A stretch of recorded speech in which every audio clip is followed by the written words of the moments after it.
Number 40, Grave Encounters. Back to the found footage grab bag. Grave Encounters is 80% above average mixed with 20% junk, just muddying up the whole experience. The Ghost Hunter parody premise is very entertaining, and this is hands down my favorite you are screwed and it's your own fault setup for a plot. If you like to watch a movie and play the here's what they should be doing game, then good luck with Grave Encounters. It plays with expectations brilliantly, but the cheap jump scares make the whole lesser than the sum of its parts. Number 39, The Silence of the Lambs. From the outhouse to the penthouse, we arrive at Silence of the Lambs. I mean, this movie is phenomenal. Anthony Hopkins plays arguably the most charismatic psychopath of all time in Hannibal Lecter, and there's really nothing new to say about this Best Picture winner. I really just want to take this time to say that after you've watched Lambs, go ahead and take the time to watch the first season of the Hannibal TV show.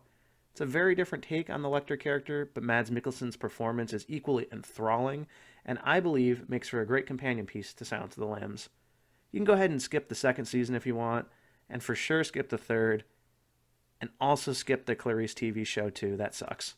Number 38, The Thing. The Thing is an absolute masterclass in storytelling. Every line of dialogue, every camera shot, and every sound effect come together to craft the ultra-tight narrative. Some movies are purposefully vague and left open to interpretation, but for The Thing, all the answers are there, you just have to pay attention, which is understandably difficult given the amazing practical effects and the quickly developing surface story to distract you the first time through. You want to watch this one multiple times to figure out the whole timeline, but this is one that definitely gets better with each viewing. Number 37, Session 9. On first glance, it's easy to mistake Session 9 for a made-for-TV movie. The production style comes off a little cheap and basic, but fear for this one comes from the setting and the sound design. The asylum is as much of a character as the cleaning crew, and you might just find yourself spending more time looking around the frame to explore the background for hidden dangers when the characters are talking. The plot device of the therapy sessions that play throughout may be my favorite part of the film, but there's some very memorable images in this one that'll be sure to stick with you as you go through the journey of welcoming Simon into your life. Number 36, Saw 2.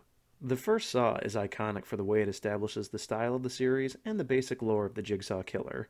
While I do like that one, I find it harder and harder to go back to, mostly due to Lee Winnell's wacky acting. For Saw 2, though, all bets are off. Embrace the over-the-top nature of the killer's funhouse, intermixed with the police procedural, and getting to know more about Jigsaw himself. This is not high art, but it is a good time. Number 35, The Strangers. Less is more when it comes to building tension, and The Strangers knows this well. I appreciate how difficult it is to ground horror in absolute reality, so I respect everything Strangers does to keep things tense without being too over the top. There are quiet moments. There are jump scares. There are plot contrivances, but there's also very real developments. There are a few compromises that feel like they were made for the studio to make this a more commercially appealing product that I think hurts the tone overall, but pound for pound, this is a great home invasion thriller that will leave you wondering why did this all happen and making sure your doors are locked at night. Number 34, The Clove Hitch Killer. This one doesn't have strong horror or Halloween vibes, but I think it deserves a place in the fall lineup. This movie walks the line just right to keep you guessing about the true nature of Dylan McDermott's character throughout, but the payoff at the end is worth the time investment. Clove Hitch feels more like a dramatic recreation of a true story of a serial killer rather than just a movie, which makes the story hit just that much harder. Number 33, Halloween, 2007. Controversial choice here, but I have a complicated backstory with this movie that makes it special to me. At this point, Rob Zombie's career was going really well, so a lot of people were excited to see his take on the Michael Myers story. The internet was a bit more of a Wild West back in those days, so I was able to first watch a work print cut of this that leaked online. I then saw it in theaters, and then again when the unrated cut was released on DVD. For those of you old enough to remember, there was a theatrical and an unrated version for most DVDs. It was a real pain in the ass if you were a completionist. So it was an interesting experience to see so many different versions of, at the time, a new movie. In the US, pretty much the only version you can still get is the unrated cut, which is unfortunate because I think it indulges a bit too much in zombies' need to be edgy and extreme, and that hurts the story. I applaud it for trying to do something different in the first half by humanizing Michael Myers, and then using this to recontextualize the second half as more of a straight-up remake. If you take elements from each cut of the movie, like the opening and ending of the work print, the asylum escape from the theatrical, and the bulk of the uncut version, and edit it together, I think there's a great movie in there. As is, it's just a series of peaks and valleys, but definitely worth a watch for anyone who's a fan of the original. Number 32, The Witch. More art horror here for you, folks. The slow pace and the settler's dialect is for sure going to turn away a good portion of the general audience, but if you can let yourself sink into this world, you are in for a frightening experience. The Witch wastes no time in letting you know what's going on. There is evil unquestionably in these woods, and you have to watch helplessly as it corrupts and destroys this family. There's a very primal fear you get watching this movie and then empathizing with the characters as they're just completely defenseless and unprepared to deal with any kind of threat due to the primitive setting they're in. It's the kind of terror you get walking alone at night and realizing that none of the technology or safety nets we've built for ourselves could do anything to save you if something popped out from behind a tree. Number 31, the WNUF Halloween Special. And now for a very different kind of found footage. As a horror movie, I can't really call WNUF a success, but as a nostalgia bait tribute to late 80s, early 90s TV around Halloween time, it can't be beat. The attention to detail with the production, costumes, fake commercials, video effects, it's all just a perfect match to the tone. This is one that I think works best on in the background while you're doing other things. Look up occasionally for commercials or to watch a segment, but treat it like you left the news on absent-mindedly and react as the events escalate and unfold. Number 30, Hostel. Here is the second Eli Roth film on the list, and arguably his best. Hostel is partially to blame for kicking off the torture porn genre, but it's the story and mystery that I appreciate more than the gore. This should be mandatory viewing for any frat boy thinking about going backpacking and acting like a total dickhead in a foreign country. This is also another example of a progressive feminist film that doesn't beat you over the head with the message. It's grim but stylish in a way that makes it both enjoyable to watch while also being pretty depressing. Take it as a reminder to treat everyone with respect. No one is invincible. Dilly dilly. Number 29, The Fly, 1986. I consider The Fly to be Cronenberg's most accessible movie, but that is by no means a negative thing. It might be a simple story on the surface, but the entertainment comes from watching both the internal and external destruction of Seth Brundle as he morphs into the titular Fly. You can read into the subtext of toxic masculinity or the AIDS epidemic if you want, but it's just as enjoyable to sit back and stare at the amazing special effects. Now, as a kid, I remember being super sick in October, and AMC was playing The Fly like every 5 hours, so I ended up watching it multiple times in one weekend and in like a crazy fever dream. Good times. The sequel's a different beast, but I also think it's worth looking into. A few great kills and Eric Stoltz to boot. Number 28, Dawn of the Dead, 2004. The original Dawn of the Dead is a classic, but when it comes to a rewatch, I'll always lean toward Zack Snyder's take on the story. The movie, from the beginning through the opening credits, has my favorite setup of any zombie scenario I've ever seen on film. Snyder's love of action and schlock definitely shines through more than the horror elements as the film goes on, but it's a dumb fun ride once they get to the mall. I would liken it to drinking a rum and coke. Number 27, Creepshow. Classic anthology horror right here, folks.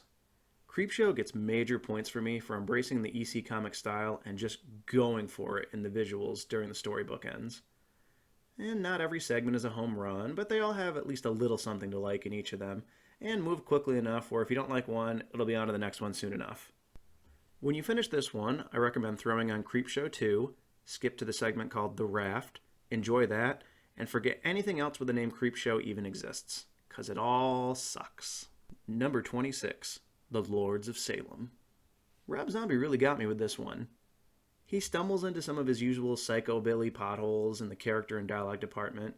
Yes, Rob, we get it. You want everyone to see your wife's ass in every movie you make. But overall, this is a very effective piece of elevated horror. Great use of set design and background scares to make things unsettling. More than a few visuals are going to stick with you after the credits roll on this one. Number 25, Friday the 13th, The Final Chapter. Gotta have Jason somewhere on the list, right? There's arguments to be made for almost any Friday the 13th movie to be worthy of being represented, except for the original and probably the remake. But for the purest undiluted summer slasher flavor, I'll always go back to Part 4. At this point, Jason has his iconic hockey mask, we get the introduction of Tommy Jarvis, and anything with Crispin Glover is just delightful. If you only know of Jason through pop culture, then this is definitely the movie I recommend starting with for the best mix of sex, kills, and thrills the genre is known for. Number 24, The Poughkeepsie Tapes. The Poughkeepsie Tapes is a bittersweet example of almost great. On paper, this is a fantastic idea. The police find a collection of tapes all made by a brutal serial killer, and we as the viewer learn about his crimes through interviews and video footage. Most of the actual tape material is super creepy and excellently done, but where the movie loses points is in the documentary interviews that are mixed in. The acting is just a bit too wooden in these segments, and it just makes the whole thing feel phony. Also, not to make this a full critique, but the killer is built up to be this infallible super genius who plans out everything in brilliant detail. It's just borderline ridiculous. I can see it being scary to have these FBI agents admire and fawn over a serial killer, but it comes across as very amateur. I do see potential in taking the tape footage and releasing it on YouTube as a series of ARG videos, but even in its current form, it's totally worth checking out Poughkeepsie Tapes. Number 23, Hereditary. Man, talk about a just absolute home run. Seeing Hereditary in the theaters was one of the most enjoyable experiences I've ever had at the movies. Now, outside of the trailer, I knew nothing going into this film, so my expectations were subverted in the best ways imaginable. It's a disservice to spoil this one by going too deep into the plot, so I'm going to keep my comments brief. This is a brilliantly crafted piece of horror, it's a solid story, it's got an interesting visual style, and it's all mixed with a hypnotic sound design. Every element is perfectly arranged to deliver an absolutely optimal experience of horror. This is a new classic and is sure not to leave your head once it's over. Number 22, Haunt. Haunt is an example of what happens when you take a mediocre script and give it to a talented director. Now, I love just about anything that has to do with haunted houses or corn mazes, these all-time classic fall activities, and they make a great backdrop for a horror movie. But so many amateur directors lean on these locations so they can make a piece of crap movie that just ends up rotting in the pit that is Tubi. Haunt has the same basic story as most of these dumpster dives, but it's the visual style that makes it feel like a real movie. Don't expect any major revolutions to the genre here, but it's a solid fun time. Bonus points for being tied to Shudder, which gives me hope that more quality can come from them in the future instead of the normal trash they make. Number 21, The Exorcist 3. The original Exorcist is great and mandatory viewing for any horror fan, but for my movie night, I want more Gemini Killer and less pea soup. Lots of disturbing visuals, tense scenes, incredible acting from George C. Scott and Brad Dourif, as well as the greatest jump scare of all time in this one. The film is weighed down a bit by being tied to the Exorcist franchise, but if you think of it like a spin-off, I think it works fine on its own. The studio mandated a bunch of nonsense be added to make this feel more like a sequel to the original Exorcist, which totally doesn't jive with the tone, but there was recently released a cut of the movie made from rough footage that is tonally a bit more consistent, but way less spooky. Bonus points for you if you notice Samuel L. Jackson's cameo.